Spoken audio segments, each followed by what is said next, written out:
Good morning. I hope everyone can hear me. Had a few technical difficulties. This is our first time going live here from Family Caregivers of BC.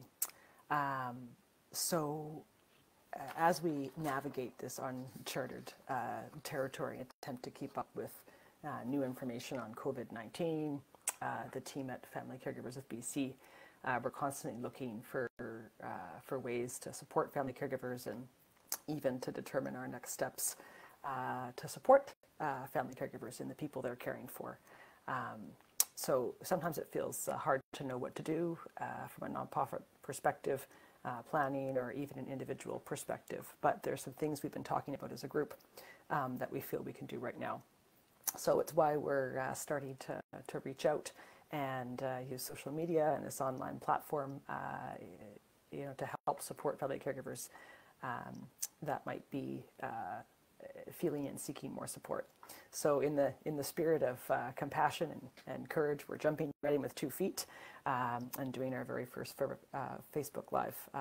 This video will be available for other family caregivers to access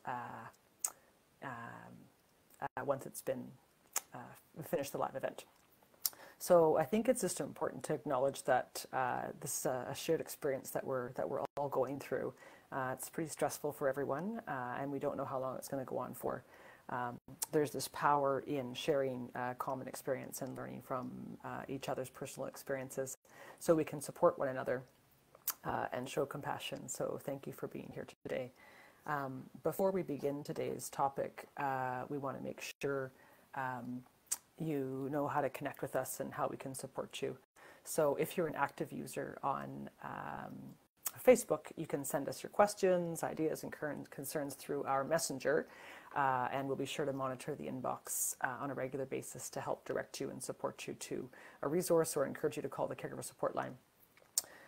We're likely not going to be able to get into some really specifics on the live session today.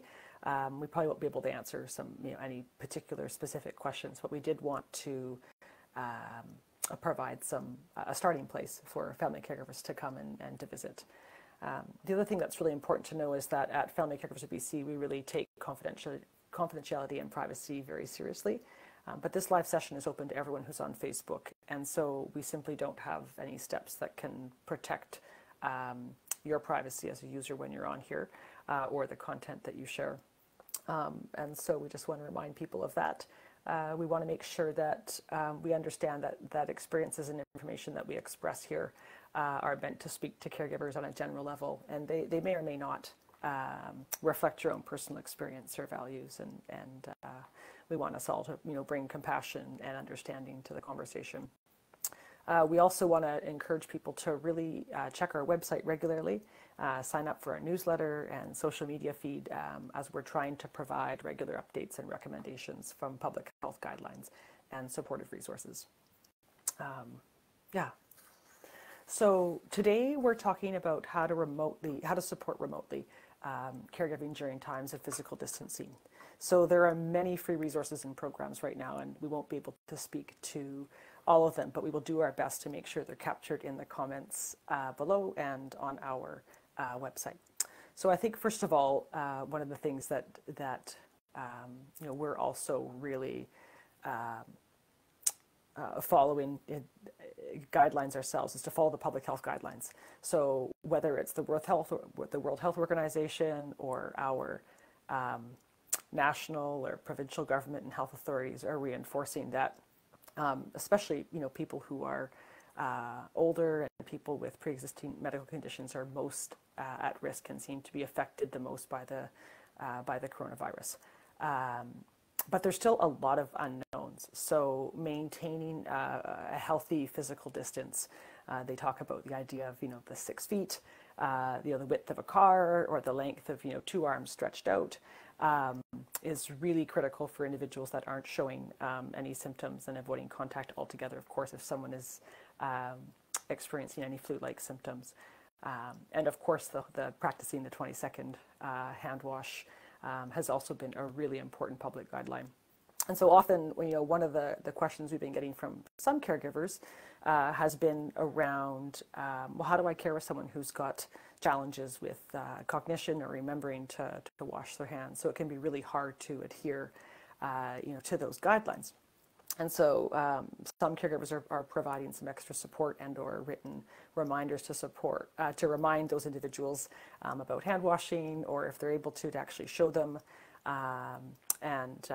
As another alternative, they're also using alcohol-based hand sanitizers with at least 60% alcohol. Can also be an alternative if you can't get to a sink, or especially if you're out in public. We had a really different perspective from someone, which I thought was really interesting. This idea of hand washing is really important, and so rather than taking this should, which we know we all should, she looked at taking a different positive aspect, which I thought was really interesting, about wanting to make it a more positive experience. So I guess she keeps soaps, really nice soaps for stocking stuffers that are all natural based, and has some really nice hand creams. And so she's changing the experience for herself and making it a more positive, pleasant experience with all the hand washing she's currently having to do. The second thing that we wanted to bring up was practicing healthy distancing, but not social isolation. So the research certainly shows to us that there's positive aspects around social interactions, even remotely, and it can help reduce this sense of loneliness. So showing this, real genuine interest in others, and sharing positive news, and bringing up, old memories, and reminiscing, acknowledging, just how difficult this can be for others, can really help keep us feel connected at a time that is really unprecedented and a lot of uncertainty. This is a strategy for supporting care recipients from afar, but it's also a really good reminder for ourselves. How are we checking in with each other, with our circles of support, and our family and friends? One caregiver talked about her strategy to support her adult child who has mental health challenges, who's living on his own. So before COVID-19, they would have dinner a couple nights a week, and they would spend some time playing board games and card games together. So of course all that has changed, and she's worried about him, about being on his own. And so she has been dropping off some warm meals during the week a couple of times. She's been meeting, kind of briefly, keeping the physical distance, just to have a quick conversation at the front door. And regular check-ins by phone and by video conferencing or video techniques. And so she says she feels that this really kind of gives him a sense that someone certainly cares, for him and checking in on him, but also it helps with her own anxiety to see that he's well and he's not sick. Another caregiver who's been caring for her mom in assisted living talks about her experience. So due to this very complex medical regime, she's still having to support her mom in taking her medications, from a distance. And she has been working with the telepharmacy to manage those prescriptions. And so she has found, it took a little while to figure out that system, but now that they have a system, it seems to be, to be working quite well. I think one thing that we're finding working with family caregivers who are supporting care recipients remotely is the value of technology. And obviously for some individuals that maybe technology is new or they don't have access to it, telephone is the best way to support that individual. But if there is the ability to use a camera and there is a way to make that connection, having that face-to-face interaction is really important, and just goes the extra mile around feeling connected despite the distance, and giving that that actual feelings to the voice, and the funny faces or smiles, or that positive feeling we get from seeing someone on video, and especially someone that we care for. The other thing I was going to say too is that in some of the facilities, whether it's assisted living or independent living or long-term care, staff have been working really, hard as much as they can to keep those interactions, and so they'll often set up a Skype call with someone in the facility so that they can connect with their family member. It might take some time, but we've been hearing lots of positive news around that, and so families are able to stay connected to individuals who maybe don't have access to technology otherwise. Again, though, it's taking time to set up those connections and understanding how each facility or housing complex is able to manage and enable those connections. One thing that came across our email was around this idea that BC 211 has rolled out a matching program. It's specifically for seniors, but volunteers are invited to call into 211 and sign up to do friendly visits by phone to help people get their groceries locally. And seniors are also suggesting to call in if they need help so they can be matched. So that's with BC 211. So that sounds like a great initiative. I also know in each local community there are some initiatives that are happening to help support individuals who can't get out for a wide variety of reasons, and those who are caring for those individuals, if they're feeling ill or they're worried about their immune system or they have complex health conditions themselves, being able to find someone to help support them as well has been something that we've been seeing and hearing more about. I think it's also really important for us to understand that it's okay and normal for us to need and want more support right now.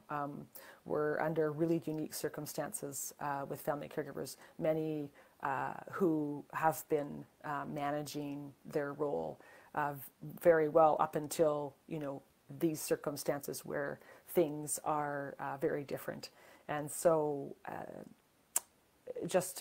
For us to understand that we acknowledge that these are very different times, and we certainly want to acknowledge and honor your role in supporting the people that you're caring for in your community and in your home.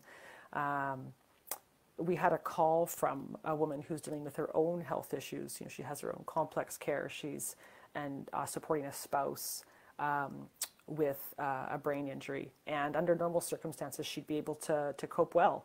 And they have been coping well, but she's finding that her regular mechanisms for managing her own stress level and being able to have some respite, that those have largely disappeared. And so she reached out to Family Caregivers of BC on the phone for some additional support, and we're really happy she did. She acknowledged that these are unusual times, and she's having to reach out more than she normally would. And not to have any feelings of guilt or that you're not coping well, that in fact it's a very positive sign to be able to reach out to those that provide you support. So just to remind you that we're here, and we're here to answer your phone calls and your emails and any questions you might have, and we're here to provide emotional support where we can. We of course don't always feel like we know the answers, and sometimes the circumstances are really challenging, but know that we're here, and we're happy to listen and provide as much support as we can. The other thing, and so that also goes for the person as well, and we're supporting other people in our workplaces as well as caring for someone.